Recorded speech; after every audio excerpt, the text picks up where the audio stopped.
नमस्कार बच्चों पिछली कक्षा में हमने आपको पाठ 9 मूर्ख पंडिता पढ़ाया था।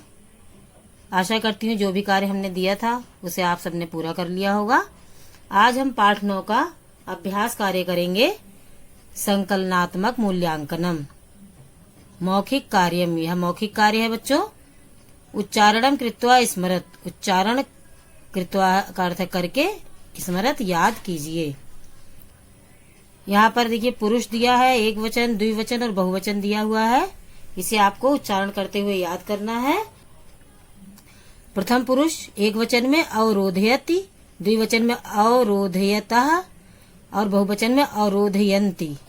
मध्यम पुरुष के एक वचन में अवरोधयसि, द्विवचन में अवरोधयथः और बहुवचन में अवरोधयथ। उत्तम पुरुष के एक वचन में अवरोधयामि, द्विवचन में अवरोधयावः और बहुवचन में अवरोधयामः। इस तरह से आपको उच्चारण करते हुए इसे याद करना है।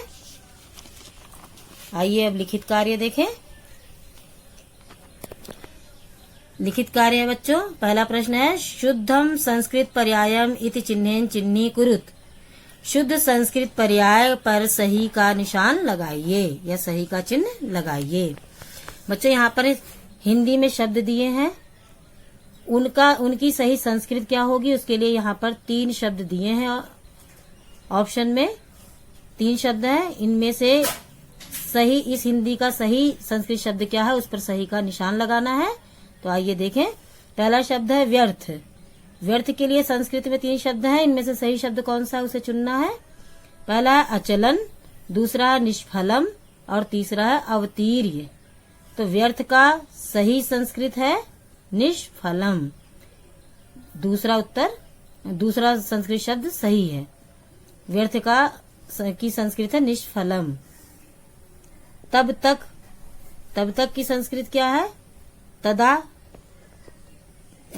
है पहला शब्द, दूसरा है यावत और तीसरा है तावत।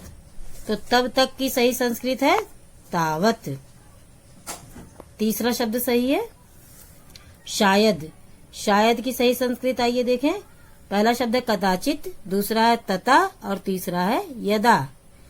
तो पहला संस्कृत शब्द सही है कदाचित। श्रेष्ठ। श्रेष्ठ की सही संस्कृत क्या है? पहला है विचार्य, दूसरा है वरम, तीसरा है परस्परम। तो तीनों में से सही संस्कृत शब्द है श्रेष्ठ का वरम। दूसरा शब्द सही है। रक्त। रक्त के लिए सही संस्कृत शब्द है क्या है ये देखें। उचितम पहला शब्द है, एवं दूसरा शब्द है और रुधिरम तीसरा शब्द है। तो रक्त की सही संस्कृत है रुधिरम। तीसरा शब्द संस्कृत शब्द सही है। दूसरा प्रश्न है शुद्ध पदेन रिक्त स्थानानि पूरयत। शुद्ध पद शब्द से, पद यानी शब्द से रिक्त स्थानों को भरिए। पहला रिक्त स्थान है एकस्मिन ग्रामे डैश ब्राह्मण पुत्रा निवसन्ति स्म। एक गांव में ब्राह्मण पुत्र रहते थे। कितने ब्राह्मण पुत्र रहते थे? देखिए यहाँ कोष्ठक में 2 शब्द दिए हैं, चत्वारा और चतस्रः। तो चत्वारा सही है, हमने यहाँ चत्वारा लिखा। दूसरा रिक्त स्थान है ते परस्परम डैश आसन। वे आपस में थे, क्या थे? मित्र थे। तो बहुत सारे मित्र हो गए तो क्या आएगा यहाँ पर? मित्राणी में से क्या आएगा? मित्राणी। यहाँ हमने लिखा मित्राणी। वे सब आपस में मित्र थे। तेषु त्रयः डैश आसन। उनमें से 3 क्या थे? शास्त्र वेत्तारः। यहाँ पर शास्त्र वेता लिखा है और शास्त्र वेत्तारः लिखा है। तो सही शब्द है शास्त्र वेत्तारः। यहाँ पर हमने शास्त्र वेत्तारः लिखा है, मतलब शास्त्रों के ज्ञाता थे, शास्त्रों को जानने वाले थे। एका डैश सदा विचार्य एव कार्यम करोति स्म। एक हमेशा विचार करके ही कार्य को करता था। कौन था वह? बुद्धिमान, बुद्धिमानः। तो सही शब्द क्या है? बुद्धिमान। नया लिखा बुद्धिमान। स बुद्धिमान पुनः डैश अवतीर्य सकुशलम गृहम अगच्छत। वह बुद्धिमान पुनः उतरकर, किससे उतरकर? वृक्षात, वृक्ष से। यहाँ पर आएगा वृक्षात, वृक्ष से उतरकर सकुशल घर को गया। तीसरा प्रश्न है अधोलिखिता नाम क्रिया नाम लकारम पुरुषम वचनम चा लिखत। कह रहे हैं नीचे लिखी गई क्रियाओं के लकार पुरुष और वचन लिखिए। यहाँ पर क्रियाएं दी हुई हैं। लकार है, कौन सा लकार है वो लिखना है। पुरुष है, किस पुरुष का है। वचन है, किस वचन का है। यह रूप, ये बच्चों धातु रूप है। यह सब जैसा कि आप क्रिया से जान ही रहे, क्रियाएं जो होती हैं वो धातु रूप होती हैं। तो पहला शब्द है आरोहामि। लट लकार है, उत्तम पुरुष है और एक वचन है। अवदत लंग लकार है, प्रथम पुरुष है, एक वचन है। दास्यामि लिट लकार है, उत्तम पुरुष, एक वचन है। गच्छति लट लकार, प्रथम पुरुष, एक वचन। कथयन्ति लट लकार, प्रथम पुरुष और बहुवचन है। आइए बच्चों अब चौथा प्रश्न देखें। चौथा प्रश्न है उपसर्गम जो योजयित्वा शब्द निर्माणम कुरुत। उपसर्ग को जोड़कर शब्द निर्माण कीजिए। यथा, जैसे यहाँ पर उदाहरण दिया है, वी धन चर, क्या हो गया, वी उपसर्ग हो गया, चर धातु हो गई, तो इसको मिला के क्या हुआ, विचार्य शब्द बना। इसमें से कौन सा ये उपसर्ग जोड़ा गया है, वी। इस तरीके से आप यहाँ पर भी निशान लगाएंगे। कोष्ठक में शब्द दिए हैं, इनमें से कौन सा उपसर्ग लगाना है उसे आपको इनमें से चुनकर लिखना है। विचार का अर्थ हुआ विचार करना। उप धन अर्ज, उप क्या है, उपसर्ग है और अर्ज धातु है, तो इसका पूरा शब्द क्या मिला बनके, उपार्ज्य। उपार्ज्य का अर्थ है कमाना। इसी तरह से प्रति, इन दोनों कोष्ठकों में से हमने एक सही उपसर्ग क्या है, प्रति है, तो प्रति लिखा। और ईक्ष धातु है, दोनों को मिला के शब्द बना प्रतीक्ष। इसका अर्थ है प्रतीक्षा करना। अब यहाँ पर देखिए त्रिधातु है और आव और औ लिखा हुआ है, तो हम कौन सा लेंगे उपसर्ग के लिए, शब्द कौन सा है, अ उपसर्ग है, आ उपसर्ग नहीं है। तो यहाँ पर अवत्री, अवधंत्री क्या हुआ, अवतर। अवतर का अर्थ है उतरना। अब यहाँ पर देखिए रुद्ध धातु है। अब कोष्ठक में से हमें जो है सही उपसर्ग लेना है कि रुद्ध के साथ कौन सा उपसर्ग लगेगा, अव। अव उपसर्ग लगाया, धन रुद्ध बराबर अवरोध्य शब्द बना। इसका अर्थ होता है रोकना। अप धन गम, गम क्या है, धातु है और अप उपसर्ग है। यहाँ पर हमने लिया अप और अव, दोनों ही यहाँ पर बच्चों लगाए जा सकते हैं, लेकिन यहाँ पर अप लगाया हमने और अप लगा के क्या बनाया, गम धातु के साथ अप गच्छति। इसका अर्थ है दूर जाना। ये सब कार्य आपको अपनी किताब में ही करने हैं। पांचवा प्रश्न है बच्चों, कोष्ठकात उचित कर्ति पदानि चित्वा रिक्त स्थानानि पूरयत। कोष्ठक से उचित कर्ति का अर्थ है कर्ता, पदानि शब्दों को, चित्वा देखकर चुनकर, चित्वा का अर्थ चुनकर, रिक्त स्थान को भरिए या पूरयत पूरा कीजिए। बच्चों यहाँ पर कोष्ठक में दो शब्द दिए हैं जो कर्ता है, उस कर्ता में से सही कर्ता कौन सा यहाँ पर आएगा रिक्त स्थान में, वह आपको चुनकर लिखना है। तो जैसे देखिए यहाँ पर पहला रिक्त स्थान है डैश स्व उपार्जितम धनम ना दास्यामि। तो यहाँ पर क्या आएगा दोनों में से, एतत् तस्मय, दोनों में से क्या सही है, तस्मय। तस्मय लिखा है यहाँ पर। दूसरा रिक्त स्थान है विद्याया प्रभावेण डैश एतम सजीवम कुर्मः। विद्या के प्रभाव से इसको जीवित करेंगे, करता हूं। तो क्या आएगा यहाँ पे, वयम। वयम आया, विद्याया प्रभावेण वयम एतम सजीवम कुर्मः। विद्या के प्रभाव से हम सब इसे जीवित करते हैं। तीसरा रिक्त स्थान है डैश विद्वान सिंह सजीवम अकरोत।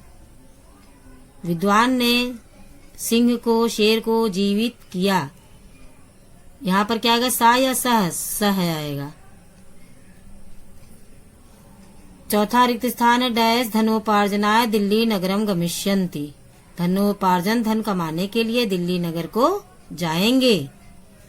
ते ताह, ते आएगा, वे सब धनोपार्जन, धन कमाने के लिए दिल्ली नगर को जाएंगे, तो आया ते।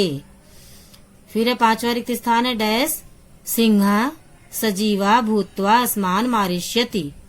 शेर जीवित होकर हम सबको मार डालेगा। तो यहाँ पर ऐशा आएगा या ऐशा आएगा, ऐशा, यहाँ लिखा हमने ऐशा। प्रश्न नंबर 6 बच्चों, अधोलिखिता नाम प्रश्ना नाम उत्तराणि संस्कृतेन लिखत। निम्नलिखित प्रश्नों के उत्तर संस्कृत में लिखिए। बच्चों प्रश्न नंबर 6 आपको कॉपी में लिखना है।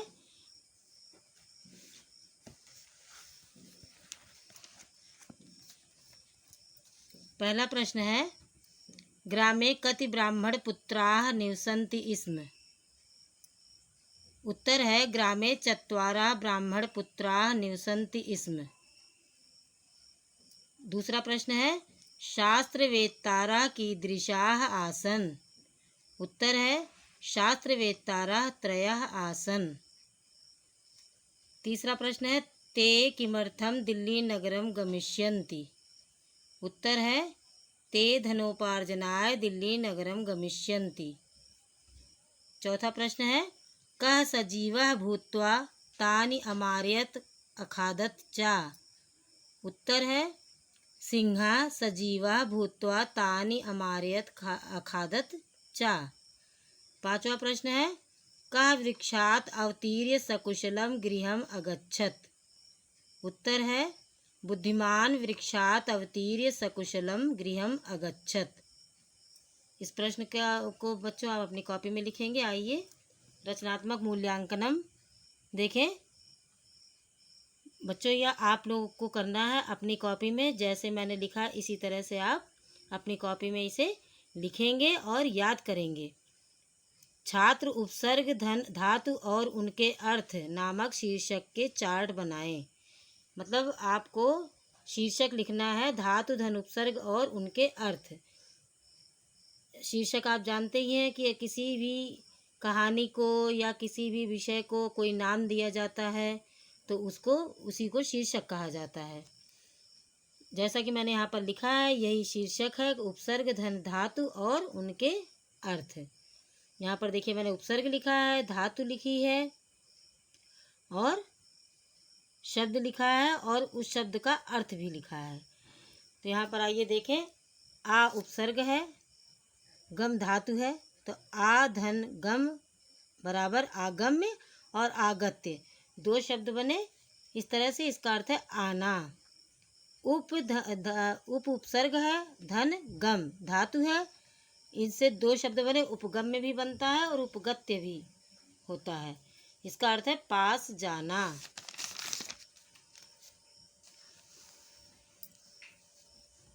अनु उपसर्ग है और भू धातु है, इसको जोड़कर उपसर्ग बना और शब्द बना अनुभूय।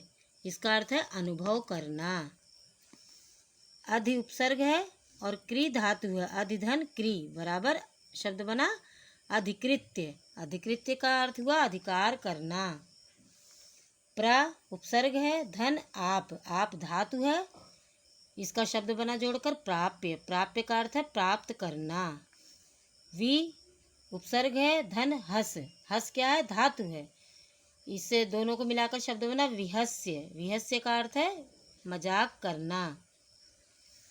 सम उपसर्ग है, धन रक्ष क्या है, धातु है, इनको मिला के शब्द बना संरक्ष।